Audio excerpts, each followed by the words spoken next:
Welcome to the media studio at Enlit Europe. Today we're talking all things EV with John Murray, head of EVs for Delta LCP. Hi John, welcome. Hi, thanks for having me. So firstly, do you think that we're on track to getting rid of internal combustion engines? And if so, by when do you think is a realistic target? Yeah, it's a really good question, and certainly over the last 2-3 years, there's been a huge increase in the uptake of electric vehicles across Europe. It's very different from country to country, market to market. So in Norway, for example, the leading market in Europe really for the uptake of electric vehicles, around about 85%, a little bit more than 85% of all new vehicles in Norway are having a plug this year. In Germany, it's maybe 30%. In the UK, nearer 20%, and in other European markets is a bit lower than that. So big variation from country to country.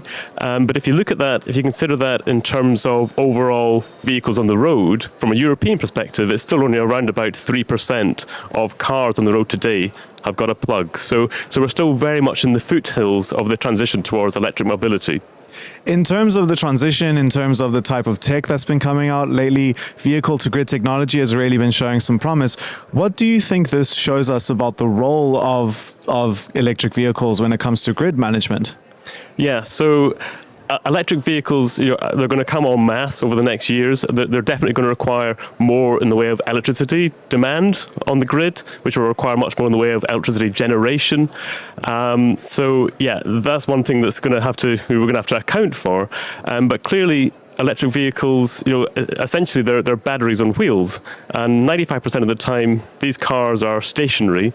So if we can use the energy that's in those batteries, there's a huge potential there to help support the grid. When we talk about vehicle to grid or V2G, this is referring to bidirectional chargers. So a charger that can not only be used to charge up the vehicle, but can then be used to discharge the vehicle potentially back into somebody's home or even back to the grid to help support balancing the grid. For example, at times when there's higher demand on the grid for electricity, or perhaps in periods of lower generation when the wind isn't blowing or the sun isn't shining. So vehicle to grid, that bidirectional charging, there's a lot of excitement around the potential for this technology. It's been proven to work technically, so there's been lots of trials that prove that actually this does work, and it doesn't cause much in the way of degradation of batteries. But certainly for this to become a commercially viable proposition, a lot of things still need to happen. You need to have the cars that are V2G ready. You need to have the charger hardware that needs to be ready, the software needs to be ready, and that all needs to be able to speak together.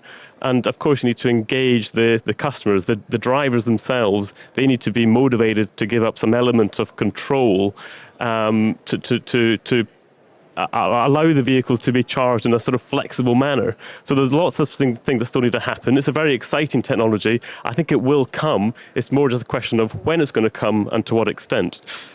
And to me, it all boils back down to this notion of smart charging. And what do you think this tells us about the role of EVs, the role of this technology within the wider, broader energy mix?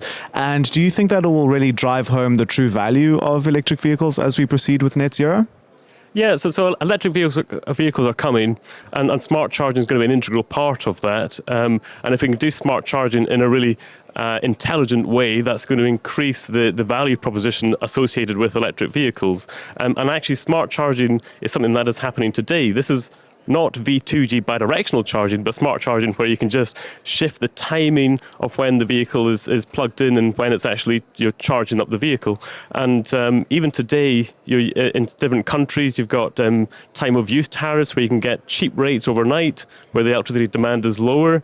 So if you can play around with the timing of charge, so you can charge up at a really cheap rate rather than in the times of high demand and high power prices, then it can be a really effective way of helping to balance the grid, and EVs in that way can actually be a supporting mechanism to help balance the grid, and customers can benefit really from very cheap charging prices.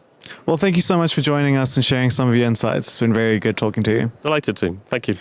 For more energy insights, make sure to join the Enlit community and subscribe to our channels. Thank you for watching.